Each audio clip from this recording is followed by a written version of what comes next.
শেষ হতে চলেছে জি বাংলার জনপ্রিয় ধারাবাহিক মিঠিঝোড়া। দীর্ঘ ১.৫ বছরের পথ চলা এবার শেষ করতে চলেছে ধারাবাহিকটি। গতকাল হয়ে গেল ধারাবাহিকটির লাস্ট ডে শুটিং এবং সেই দিনে আবেগঘন পরিবেশে সেট সেটে সবাই কান্নায় ভেঙে পড়েছিল। এরপর দেখা গেল অভিনেত্রী আরাত্রিকা মাইতির পোস্ট, যেটা কনফার্ম করে দিল যে শেষ হচ্ছে মিঠিঝোড়া এবং গতকাল হয়ে গেছে লাস্ট ডে শুটিং। খুব শীঘ্রই শেষবারের মতো টেলিভিশনের পর্দায় আপনারা দেখতে পারবেন আপনাদের প্রিয় রাইকে এবং তারপর থেকে বন্ধ হয়ে যাবে এই ধারাবাহিকটি এবং ওই স্লটে আসবে জি বাংলার আপকামিং একটি নতুন ধারাবাহিক। সো মিঠিঝোড়া ধারাবাহিকের এই ১.৫ বছরের পথ চলা শেষ হচ্ছে।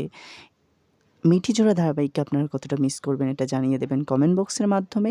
আর যদি ভিডিওটি ভালো লেগে থাকে তাহলে লাইক, কমেন্ট, শেয়ার এবং এই ধরনের ইন্টারেস্টিং সব আপডেট সবার আগে পেতে অবশ্যই চ্যানেলটিকে সাবস্ক্রাইব করে রাখবেন। ধন্যবাদ।